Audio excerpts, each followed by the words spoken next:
Hey, what's up, creepers and geekers? Chris, the Atari Creep. Welcome to another episode of Milieu Macabre. You know, some few years back, I made a Fiji Mermaid. I've always wanted a Fiji Mermaid. I've always been into oddities, sideshow gaps, and stuff like that. I've always just wanted one of those little Fiji Mermaids that you would, pay a nickel or a quarter or whatever it was back in the day to go into a tent and see something. And generally, a Fiji Mermaid, at its core, is basically half monkey, half fish kind of deal. It was just sideshow gaff. It was made up, and it was just, to me, fun. I really love the whole lore and history of that. Now, I made a huge one, and I actually presented it at an art show in Arizona. And I fell in love with it, and I kept it, and I hung on to it no matter how many offers I got to sell it. But in moving across country, I've lost it. It's gone. And I decided, you know what? Shits and giggles, just for fun, I'm going to make another one on a more simple, smaller scale. So I went to the dollar store and I got these. There was 4 on here, 4 skeletons. It's like a little garland set. And I'm going to try to reproduce those processes I used to make the big one, but on a smaller and simpler scale. So let's get right to it. So here's one of the little guys we're going to be working with. If you notice structurally, it just looks like a cheap dollar store skeleton, but the spine connects on the outside. So the idea is I'm going to use that spine to give it a tail, some length. And but the first thing we need to do is dissect this bad boy and come into all kinds of different pieces. And let's work from there. Okay, so I've dissected the skeleton as far as I want to. I've cleaned up the pieces that I'm going to use as I go. And I've glued in the spine right there on the inside instead of leaving it on the outside where it was originally. And that not only gives me some length, but it also gives me a little bit of a shape here to work with as far as creating a realistic tail. I can build up on it on this side if I need to. But we'll get to that when we get to that. My next plan here is to take this leg bone. I'm going to cut it right here at the joint. We're going to use this top piece here. And what I plan to do with that bad mamma jamma is to put it right there on the back of the spinal area. And not only will it give it a nice little fin look, but this bone here will also give it a nice little perch. And it'll be a lot easier to adjust the head in the position I like. I can whittle away at this if I need be, or even make that hole bigger and just fill this with hot glue and just hold it until it sets. So let me get that going for now. Alright, so I got that on there and I'm happy with it. I did switch over the hot glue, and I gave a nice big blob in there because I'm not trusting the super glue. I wouldn't trust it as far as I could throw it, and I can't throw things very far, so that gives you an idea. So now I'm going to think about doing the fin. Now, you get this little tailbone here. I was originally going to remove it, but what I did was I cut it down the side of it, and I pushed it forward. And I don't know if you can see that, but it creates a little bit of a fork in the tailbone area to fit a fin. So these are part of the collarbone. The collarbone was just so super defined and huge. And I'm thinking about using either one of these or even both of them, just trimming away at, both of them, like maybe cut the side off and then do the same on this side, and then gluing these two together and then making one big fin. And eventually one of them will end up going in there like this. So let me get working on that, figure out how and what I'm going to do, and then we'll move on to the next process. So I'm really liking it. I just chose to use one collarbone. I cleaned it up just a little bit. I didn't want it perfect because, this thing's been dead for a while, And once we skin it, it's going to look fine. I'm really digging. I'm glad I put the spine where I did. I'm digging the curve. I'm digging where it's going with it.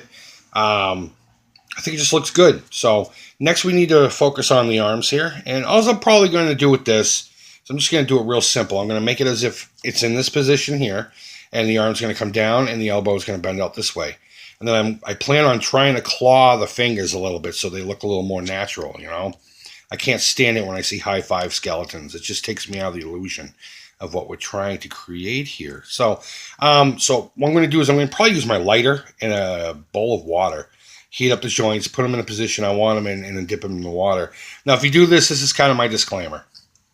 Use common sense. Don't breathe in the fumes. Don't burn your house down. I'm not responsible if you F anything up. So, moving forward. And then after I get the arms in a position in which I enjoy or I think are aesthetically pleasing, I'm probably going to attach them right about there on the second rib. I'm just going to cut a little piece away of the rib, put the ball joint into it with a whole bunch of hot glue. And you know, if there's a bunch of hot glue inside the rib cage, that's okay.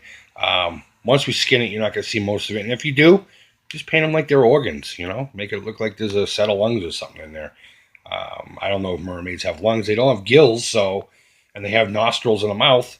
So would a Fiji mermaid have lungs? I don't know. That's the story you need to tell with your prop. So yeah, let me get to the arms, and then we'll start worrying about the head placement.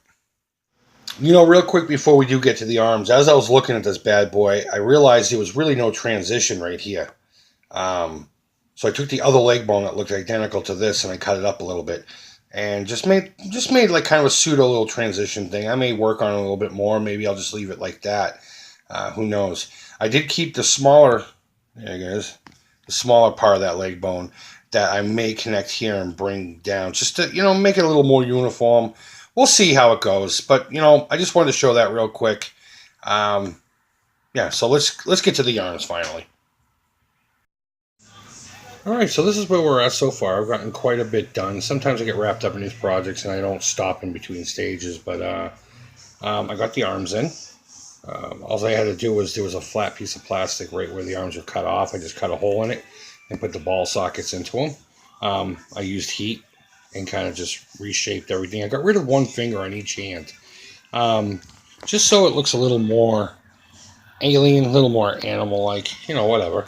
As you can see, I did put the head on, and it's in that pose right there. What I do is I decided to take the hip bones, and I shaved them down and cut them up and put them on here. I'm hoping it looks a little more aquatic than just a regular skull. Sometimes what I'll do is I'll sculpt in the skull to give it a different look, kind of an alien look. Not necessarily an alien, but not something human. So it does still kind of resemble an animal of some sort, but I thought this might look cool. I figured with this part of the bone protruding out like that, it would be very, you know, hopefully aquatic-like. And there's a couple of different views. Obviously, I'm going to be skinning it all, and I might blend in a little bit more up here in the brow. But aside from that, I'm happy with how that came out. And lastly, I added the upper part of the leg bones right here to give the tail a little more structure. And that's really all there is to it there. And I figure with these two pieces protruding out a little bit, it'll just add to the, you know, the look of the whole thing after it's all skinned. I do plan on filling down in here a little bit more, just so we have a little substance to for the skin to grab onto. Maybe with hot glue. Maybe I'll find some foam, put it in there, and then hot glue it in. But either way, that's where we're at so far. And next stage you should see it in is skinned. And then we'll get to painting it and the final reveal. Hey, real quick before I actually start skinning, I wanted to show this to you. Everything you see here is what's left over from a skeleton, okay? Nothing has been thrown away yet. What's not here is actually on him. So I've used pretty much everything that he originally came with and didn't have to use anything else, spend any more money. So essentially, I just made a 25-cent prop because this was 4 for $1 on one card. And that's everything that we're left with, and it's not much at all. So it was done practically and economically. And these are the only tools I really used besides a hot glue gun. So it's done easily with minimal tools and just a little imagination and some patience, which I normally don't have. So okay, let's get put skin on this guy because I bet he's getting cold. Now, as far as putting skin on him, the only thing I'm really going to use is a tissue and some regular school glue. Any school glue, PVA glue will work. It doesn't have to be Elmer's. It's just what we have in the house. And I used the tissue because it's thin enough to really skin something this small. Now, if this was a larger prop, I would use like Viva paper towel. And I do have other videos skinning things. So if you're really interested in that, let me know and I'll send you a link. But the process is just mix a little water with that. And the rest of it's just basically paper mache. You just put a little glue on here, rip off some of this, put it on there, let it dry a little bit. And then give it another coat of this and then continue. Just keep putting skin all over it until you get the desired effect. So I'm not going to show you that whole process because I've done it a few times in other videos, but I just figured for anyone who's interested, that's all I'm going to use is just a tissue, something without a pattern, and glue and water, and that's it. Just paper mache with a brush. Okay, one quick change of plans before we get skin on it. I know, for God's sake, just get the damn skin on it. I took this off of here because I didn't like how high it was. So I cut this up a little bit, and it's just going to slip in just like that. I'm going to glue on the top and build up the I guess the fin I was trying to go for with some hot glue. And I think that'll look a lot better. Yeah, I'm glad I did that. The head and neck just seemed way too high. So, okay, finally, skin. Okay, we have skin, and it's been about, probably 48 hours since I did my last part of this video. But he's got 3 layers of skin in some spots. I didn't do too much in certain areas. I didn't skin the entire thing. I wanted it to look like it might have been on display for a number of years. And, some of the skin's flaking away. So you're going to see some bones, some rotten skin. And that's really all there is to it. Now it's just a matter of painting it.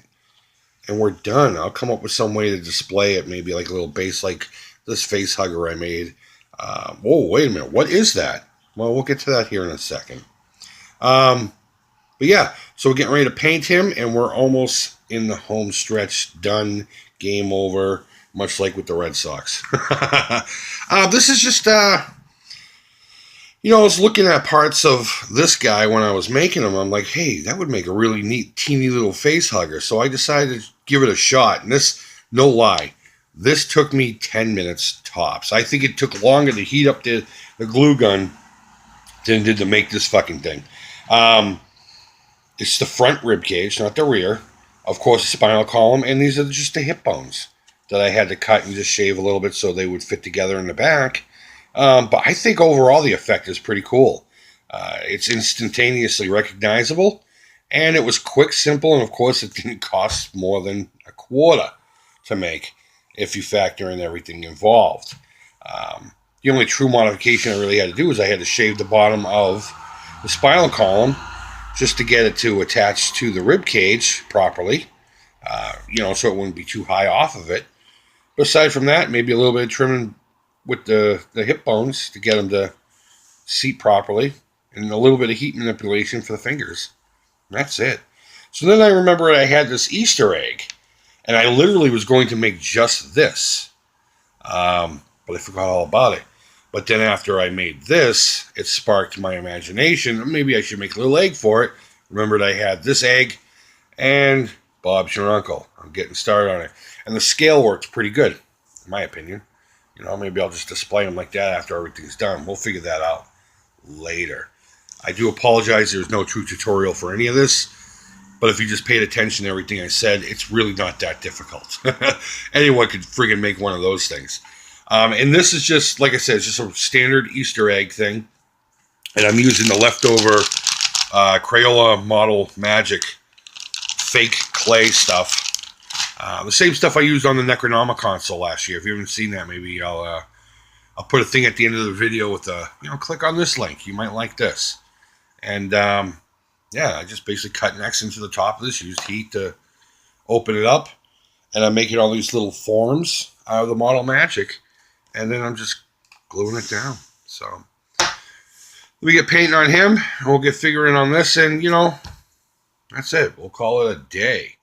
All right, so here's our color palette that we're going to be working with. I'm going to start with a burnt umber as a base. Now, normally I go black and I sneak up on the colors, building it up to lighter colors. But this time I think that's dark enough, and it's going to go. It's going to work with what I'm looking to achieve here. That kind of leathered, worn away flesh, just rotten and gross. And I got regular brown and burnt sienna. Burnt sienna is a great color. I love it. I love using it for weathering. So I'll probably go straight from this to that and just do some highlights. And I also brought out the natural buff to maybe mix with one of the darker ones just to tint it a little bit. Just to, again, dry brush some more highlights onto it. We'll see when we get to that stage. And of course I have my always proven, it's a polyurethane matte varnish that's made to work with these kind of acrylics. It gives it a semi-sheen. It makes it look natural enough to where it doesn't look like you clear coated it. So I really do love this stuff. I wish it came in bigger bottles, at least locally here. And then, I got these here, kind of semi-aquatic colors, I guess. The thing is from the sea, so maybe they would be very subtle dry brushing highlights of some of this. I don't know. We'll see where we go with it. And even if I do that and it doesn't look good, I can always just go right back to the front and try it over again and just keep going until I get the effect I'm looking for. So let me get on that. And here's the final product, guys. I'm getting them in here closer, getting some better lighting. I went very subtle with the dry brushing. There's only 2 or 3 colors on here altogether. And I'm pretty happy with how he came out. You figure what? 25 cents for the skeleton. Some tissues you probably already have at home and glue. A little bit of paint. And there you are. There's my Fiji Mermaid. Well, my second rendition of one anyway. Hey guys, as always, thank you so much for watching. Go ahead and leave feedback. Thumbs up, thumbs down. All feedback is positive. And until next time, take care. Bye-bye. So now if you excuse me, I have an alien egg Facehugger little diorama to finish. Maybe I'll make a video on this. Maybe I won't. Maybe go F yourself.